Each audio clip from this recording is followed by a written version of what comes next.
Sometimes when you make sacrifices to grow in holiness, you will be attacked. And you think that, I'm trying to do good, why do bad things happen to me? Well, we got to realize that we have an enemy, Satan, who wants nothing more than us to quit and distance ourselves from God.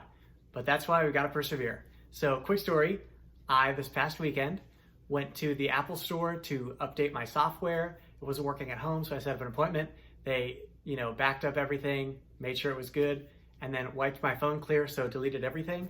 I logged back in, thought everything was good. The next day, I went to show someone a photo and realized that every video and picture that I had since the end of May was gone.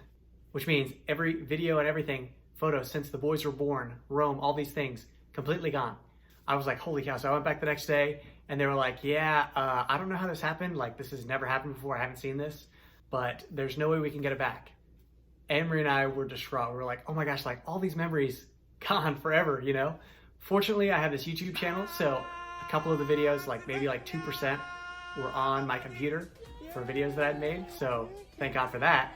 But I realized that was the 6th day of this amazing thing that I'm doing called Exodus 90, which is 90 days of an hour of prayer a day, cold showers, fasting, examination of conscience, all these things to help grow in holiness. And I was like, wow, this has got to be related. It's funny, even one of my friends, he texted me and said, you know what this is? It's you're doing Exodus 90 and I don't like it. The devil.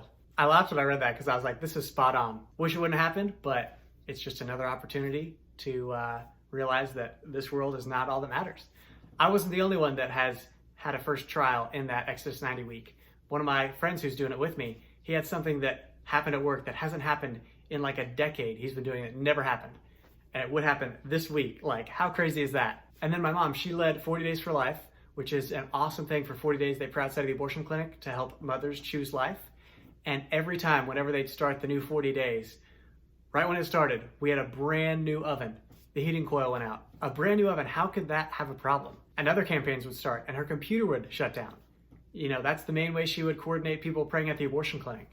One guy actually came and fixed it and was like, wow, if you were doing 40 Days for Life, this wouldn't be happening. And he actually did it for free, so thank you. And then we hear stories of Padre Pio, an amazing confessor who would bring so many souls back to Christ. He would literally be physically beaten up by Satan and demons during the night. Now, this doesn't necessarily happen every day, but it just shows us that we need to persevere in these times, that when tough things come up, we just charge through them and give thanks to God for everything that he has given us, whether it's good or bad. So you might be in that boat where it's like, man, I just started trying to be a good Christian and all these bad things are happening to me. Satan wants you to give up, but Jesus says himself, he who endures to the end will be saved. So take up your cross for Christ and endure it, because any pain or trouble that we could face in this world will be nothing compared to eternity. God love you.